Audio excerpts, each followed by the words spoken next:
Assalamualaikum warahmatullahi wabarakatuh. Yang saya hormati teman-teman CGP yang saat ini sedang melaksanakan kegiatan diseminasi, Ibu Aini, kemudian Ibu Susiana, kemudian Ibu Siti Mukhlisotin, Bu Ida Karyati dan Bu Ine. Alhamdulillah, Hirobbil Alamin, puji syukur kehadirat Allah SWT yang telah melimpahkan seluruh karunia-Nya kepada kita sekalian. Salawat serta salam tak lupa tercurah pada junjungan kita Nabi Allah Muhammad Sallallahu Alaihi Wasallam.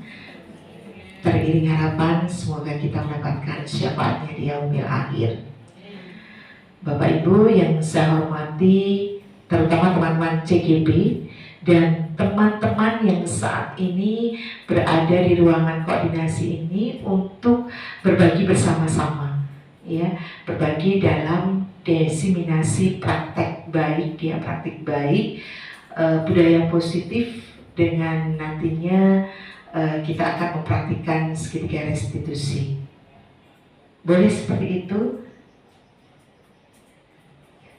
Oke, selamat berdiseminasi dan mudah-mudahan menghasilkan hasil yang sangat baik untuk kita semuanya dan bermanfaat terutama bagi kita, diri kita sendiri dan seluruh peserta didik kita yang merupakan belahan jiwa kita dan pada akhirnya nanti tentu pada seluruh sivitas akademika SMK Negeri 2 Tuban. Seakhiri billahi taufiq wal hidayah. Assalamualaikum warahmatullahi wabarakatuh.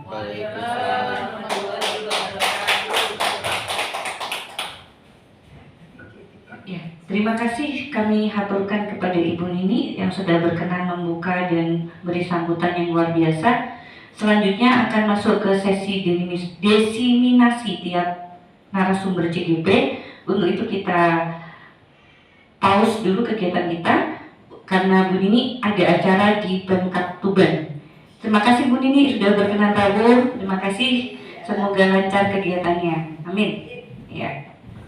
Saya mau berbagi pemahaman, jadi lebih kepada sedikit pemahaman tentang satu poin yang mungkin sudah Bapak Ibu alami di sini semua karena Bapak Ibu sudah lama sekali menjadi guru. Bapak Ibu dengan rutinitas yang Bapak Ibu alami di sini, kadang-kadang rutinitas itu mengikis idealisme. Kita tahu bahwa kita sebagai seorang guru dari dalam hati yang paling kecil kita itu sadar apa yang seharusnya kita lakukan terhadap murid dan apa yang harus kita lakukan di dalam kelas, peran kita seperti apa dan nilai-nilai yang kita ajarkan itu bagaimana. Sebenarnya kita semua sadar itu, ya. Tetapi ya karena rutinitas itulah maka kita menjadi ya idealisme itu terkikis sedikit demi sedikit. Baik Bapak Ibu, mari saya ajak berefleksi. Untuk melakukan refleksi kita perlu berpikir out of the box. Artinya bahwa kalau kita di sini semua adalah ikan, maka kita bisa melihat ikan-ikan itu lebih leluasa jika kita berada di luar akuarium. Tetapi kalau kita sama-sama ikannya di dalam akuarium itu, maka kita tidak bisa melihat lebih leluasa apa yang terjadi di situ karena bisa tertutup atau terhalangi oleh ikan-ikan yang lain atau terhalangi oleh batu koral. Baik Bapak Ibu, untuk berpikir out of the box itu mari saya ajak untuk flashback ke belakang. Bagaimana dulu ketika kita menjadi seorang siswa. Ketika kita menjadi seorang siswa, pernah di dalam benak kita itu terbayang manakah perlakuan guru yang menyakitkan atau membuat kita begitu terkesima atau terkesan karena kebaikannya. Jadi kalau saat ini kita menjadi seorang guru, kita bisa berefleksi dari pengalaman yang pernah kita alami sebagai seorang murid. Misalnya begini Bapak Ibu, apa yang saya alami ketika saya masih menjadi murid SD. saya selalu ada seorang guru olahraga yang sering mengatakan bahwa saya adalah seorang yang tolol karena saya tidak mampu menghafalkan gerakan-gerakan di senam. Dengan menghardik saya di depan anak-anak kecil, murid-murid yang lain, ya, kemudian mengatakan bahwa kamu tolol, ya, menghardik langsung seperti itu. Pada akhirnya saya merasa bahwa saya betul-betul tolol. Saya merasa bahwa ini ada itu sesuatu yang menyakitkan. Meskipun saya anak-anak, tetapi itu terekam dalam ingatan saya sampai dewasa.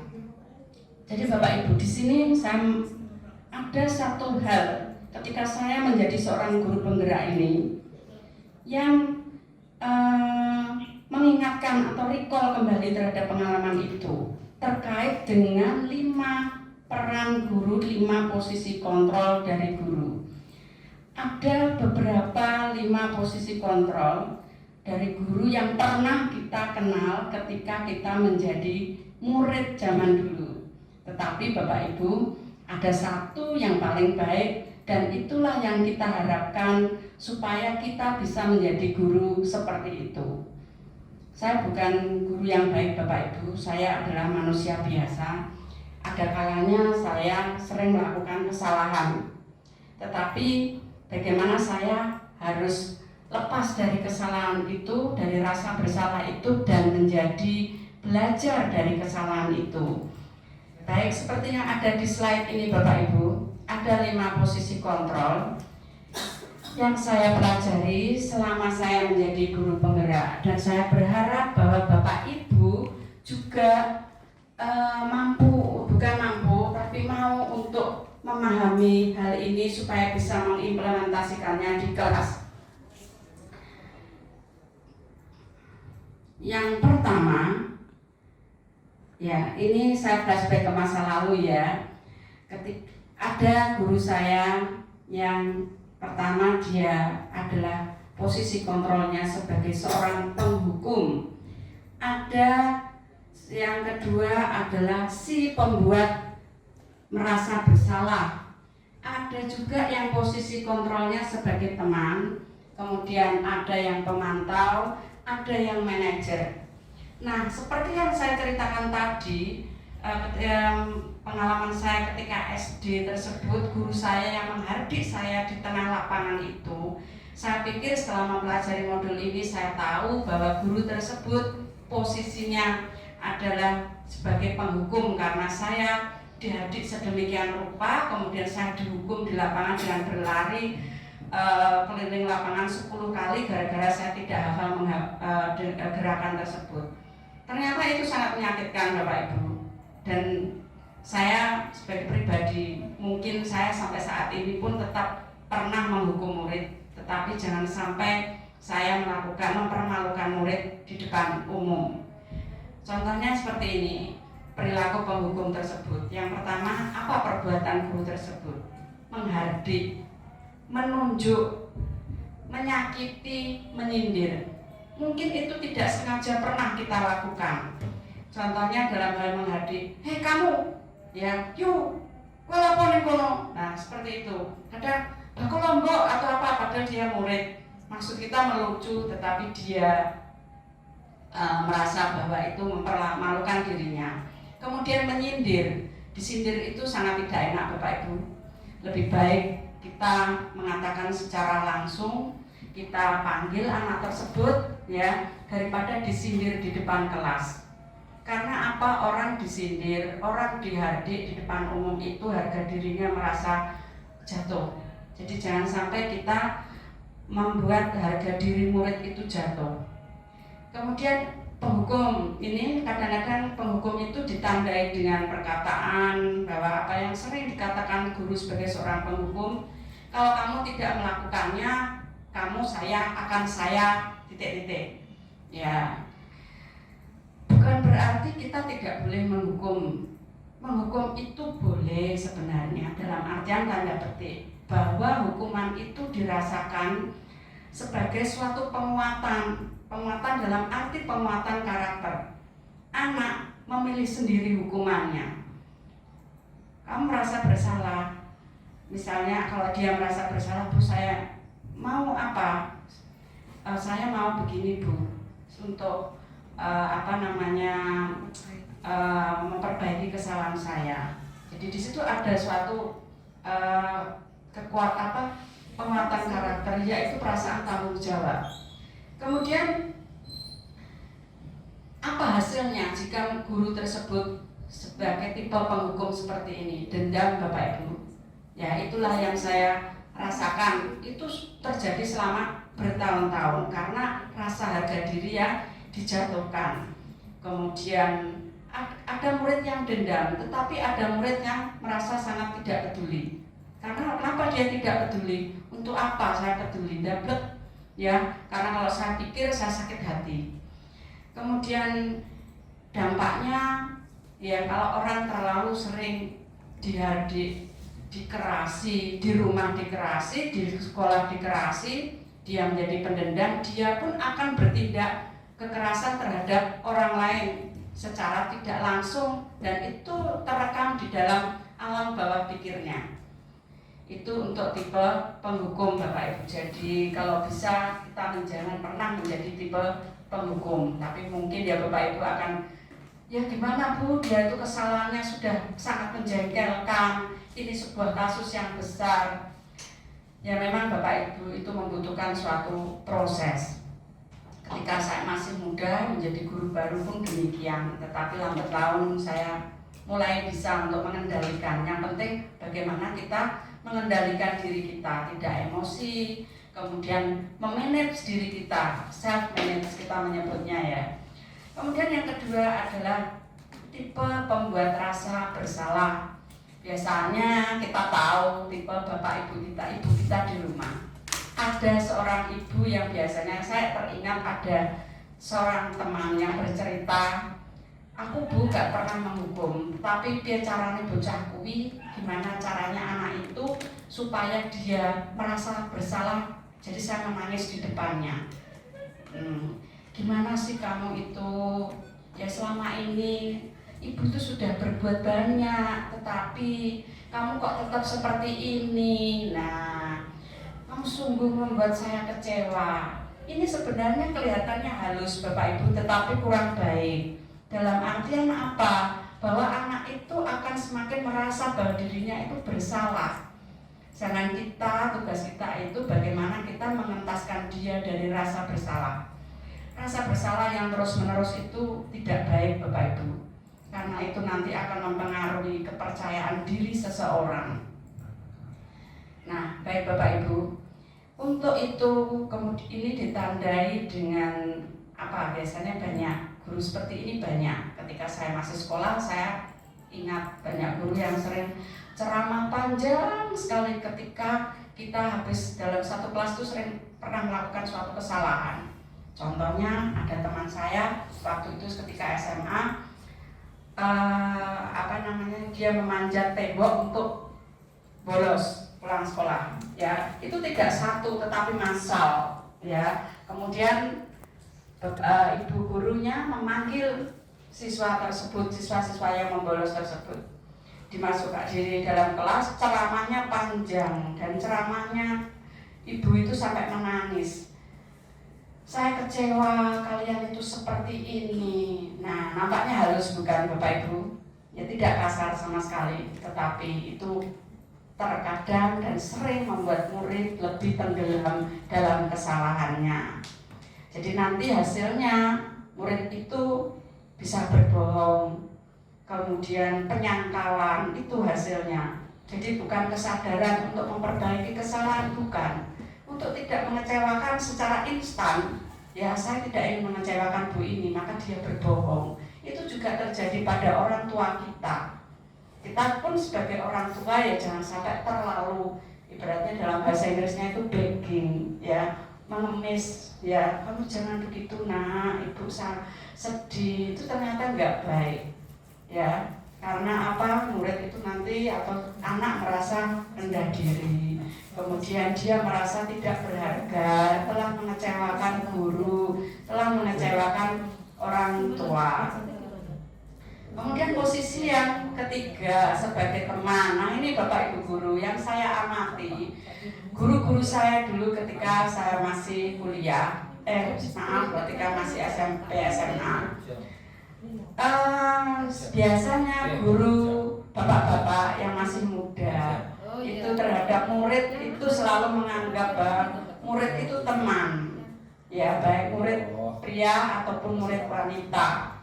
Jadi kalau misalnya mungkin baik untuk keakraban, mendekatkan diri pada murid, ya Bapak Ibu, tetapi posisi ini ada baik buruknya juga. Contohnya kalau guru yang masih muda, Bapak Ibu guru, Bapak guru akrab dengan murid laki-laki, ya, pilih gimana lihat akrab dengan murid perempuan. Pada akhirnya kamu bisa lakukan ini ya demi saya, ya, supaya masa kamu nggak mau bantu saya sih, ya, untuk memperbaiki ini. Kamu bantu saya dong supaya kamu tidak bolos lagi, ya.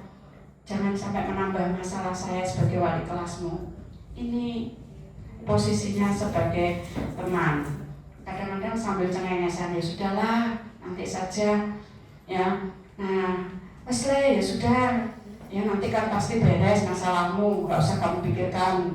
Baik. Nah, seperti ini posisi teman Bapak Ibu. Nah, baik, keburukannya di mana? Karena murid selalu merasa didukung, selalu merasa terbantukan, maka akan ada ketergantungan Bapak Ibu. Nah, kemudian murid ketika Bapak Ibu guru tidak membantunya dalam kesulitannya, maka dia mungkin akan menuntut, Pak, kita kan sebenarnya katanya kita itu dekat seperti teman, posisi guru kadang harus seperti sahabat, tetapi dalam hal ini Bapak kok tidak membantu saya. Nah, ini Bapak Ibu ya. Kemudian ini posisi teman, ya, sering sekali dilakukan oleh guru yang masih muda. Jadi biasanya kalau Bapak Ibu guru yang sudah berumur, kebalikannya, mereka memposisikan diri sebagai penghukum, tetapi kalau yang masih muda memposisikan diri sebagai teman. Jadi tidak selalu baik Bapak Ibu, kita harus melihat sisi mana, sisi baiknya, sisi buruknya kita timbang-timbang, ya. Kemudian untuk tipe pemantau ini di tengah-tengah Bapak Ibu. Dan ini kadang sering saya lakukan tanpa saya sadari. Saya jujur ini. Kemudian di sini guru, apa yang diperbuat guru? Guru perhitungan di sini. Kalau kamu A, konsekuensinya ya B. Jika kamu berbuat ini, ya akan seperti ini. Ya, peraturannya apa? Ciri-ciri guru seperti ini mengacu pada peraturan. Ya, di sini di sekolah ini ada aturan seperti ini. Kamu harusnya yang menaati aturan seperti ini. Kalau tidak, ya ini. Mana buku kontrolmu? Yang dari BK itu mana bukunya? Nah, kamu sudah melanggar ini. Jadi dia seperti seorang supervisor. Jadi tugasnya itu supervise, mengawasi. Dia seperti mandor, guru seperti ini, ya. Kemudian hasilnya siswa itu takut jika diawasi saja, tanpa pengawasan dia tidak takut. Jadi di sini yang kuat adalah motivasi eksternalnya, tetapi motivasi internalnya terabaikan. Kemudian nanti murid akan apa respon murid terhadap guru seperti ini? Saya dapat apa Bu kalau saya melakukannya dengan baik? Nah, hadiah apa Bu yang saya terima? Kalau ada hukuman, ada hadiah. Nah, dia akan menuntut seperti itu. Jika saya tidak melanggar aturan, kemudian saya dapat apa? Saya terus-terusan loh Bu, saya ini piket, selalu datang lebih awal, saya terus menyapu loh. Nah, terus kemudian apa sih yang saya dapat? Saya begitu, misalnya begitu secara tidak langsung ya, dia akan mengharapkan seperti itu. Kemudian dampaknya juga pada murid, yaitu reward and punishment. Ya. Terlalu ingin mendapatkan reward dan menghindari punishment, dan itu berarti motivasi intrinsiknya masih rendah, kesadarannya masih rendah. Nah, yang terakhir ini Bapak Ibu, Kak guru ini yang saya pelajari sebagai saya seorang calon guru penggerak, dan ini mungkin juga paling menyentuh hati saya karena saya sebenarnya ya sulit untuk mencapai fase ini, tetapi saya sedang berusaha. Saya juga berharap Bapak Ibu guru juga berusaha untuk mencapai kontrol diri sebagai seorang manajer. Nah, ciri-cirinya apa Bapak Ibu?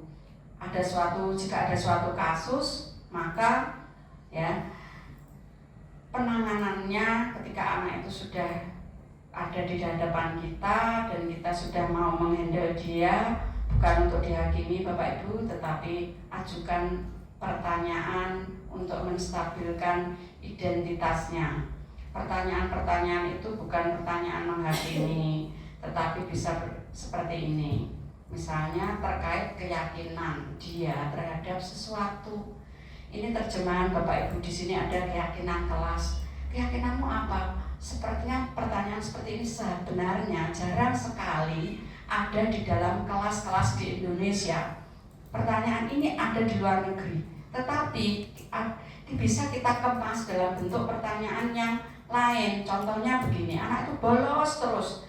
Kemudian ketika kita di hadapan dia, kita bukan keyakinanmu sebagai murid seperti apa, tidak, tetapi ketika kamu masuk ke sekolah ini, ketika kamu bersekolah di sini, awalnya itu kamu ingin bagaimana? Kok kamu punya keinginan untuk sekolah itu? Saya ingin pandai Bu, saya pengen punya ijazah Bu. Nah, kalau pengen punya ijazah, terus dengan kamu tidak pernah masuk ini, bagaimana mungkin? Pasti kamu akan nanti putus di tengah jalan. Nah, seperti itu Bapak Ibu. Jadi ada suatu pertanyaan-pertanyaan yang merupakan kita harus bisa mengemas pertanyaan itu supaya tidak menyakiti siswa. Kemudian hasilnya apa? Nantinya akan menjadi hasilnya adalah penguatan karakter. Oh iya ya, saya seharusnya seperti ini karena saya meyakini bahwa titik-titik ya, saya akan memperbaiki masalah ini.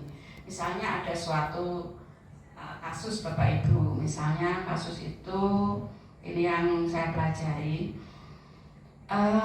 ada suatu pergumulan antar murid, kemudian dipisah oleh salah seorang guru dan murid ini dihadapkan pada kepala sekolah. Dan kepala sekolah tersebut misalnya si A dan si B, si ibu kepala sekolah ini berkata kepada si A tadi telah mencekik leher si B sehingga kancing bajunya terlepas semua. Kemudian si ibu kepala sekolah bertanya, apa yang terjadi? Kalau saya ya semua orang pernah melakukan kesalahan ya. Saya paham mungkin ada yang menyulut kamu sehingga kamu bisa emosi seperti ini. Nah, kemudian ditanya lebih lanjut, ini kancingnya lepas 3, bagaimana ini ya? Kancing si B lepas 3, apa yang bisa kamu lakukan dengan kancing si B? Kemudian si ibu juga bertanya kepada si B, kamu ingin apa? Kamu butuh apa dengan kancingmu 3 ini? Nanti kamu dimarahi ibumu tidak? Ya Bu, saya pasti dimarahi ibu. Kancing saya terlepas dan saya ketahuan bahwa saya juga berkelahi. Lalu bagaimana ini Bu? Si A bertanya, saya ingin memperbaiki kancingnya tapi saya tidak berani. Nah, ibu kepala sekolah ini tidak memberikan jawaban, kamu ke penjahit saja, jahitkan di sana. Tidak, karena apa? Dengan begitu anak ini tidak mandiri. Di sini ada jurusan tata bogana, tata busana, minta tolong Bu Yesi untuk mengajari kamu menjahit 3 kancing ini sekarang. Coba ke sana. Kemudian dia membuka baju, kemudian diganti dengan baju yang lain atau hanya memakai kaos dalam atau entah bagaimana caranya, sehingga pada saat itu juga masalah itu terselesaikan. Dia mencoba untuk menjahit kancing bajunya saat itu juga dengan bantuan guru lain. Akhirnya setelah masalah itu selesai, kedua anak itu bisa bercengkerama kembali dan tidak ada perasaan yang dendam atau apapun di antara mereka. Ya. Inilah Bapak Ibu, ini namanya guru memegang kontrol sebagai diri dalam posisi manajer. Jadi ya kita ini manusia biasa. Jadi mungkin saja kita secara tidak langsung, tidak sengaja, kita pasti akan marah ya pada saat kita marah atau emosi. Pasti akan memegang peran satu di antara mereka. Entah jadi penghukum, entah itu jadi pembuat merasa bersalah, atau pemantau, atau teman. Tapi kalau bisa, yang terbaik adalah peran kita sebagai seorang manajer. Intinya kalau menurut saya adalah pengendalian diri dulu. Oke. Begitu Bapak Ibu yang bisa saya sampaikan. Mungkin ada pertanyaan atau ada sesuatu yang ingin disampaikan, Bu Nano?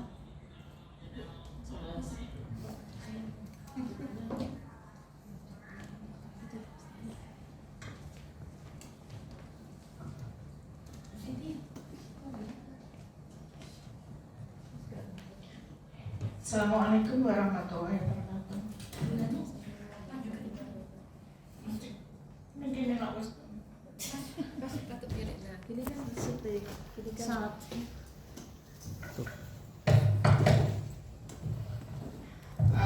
Kebetulan di sini saya bertugas sebagai guru di SMK Negeri 2 Tuban. Kemudian saya memegang pelajaran IPAS. Dan di sini saya merasakan untuk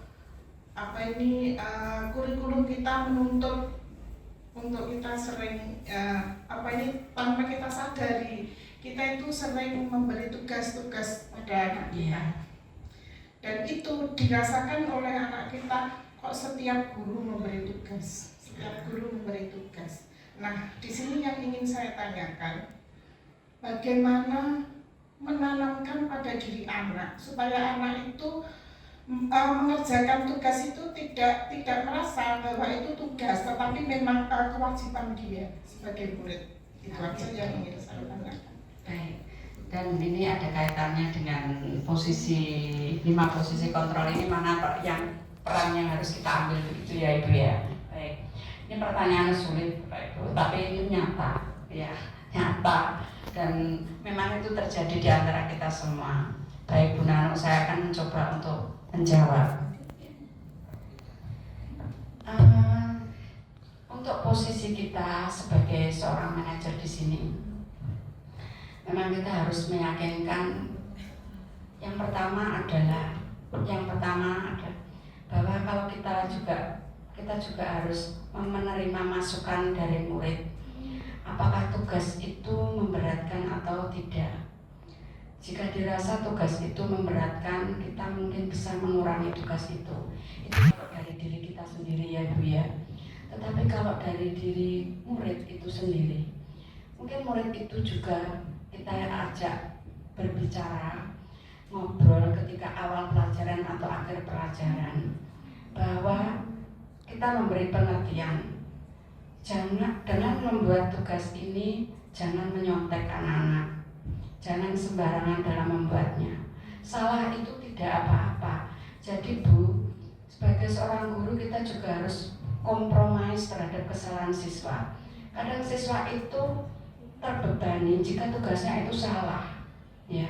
Akhirnya dia menyontek. Jadi sebenarnya salah tidak apa-apa, karena kamu memang di sini itu mencari ilmu, di sini itu belajar.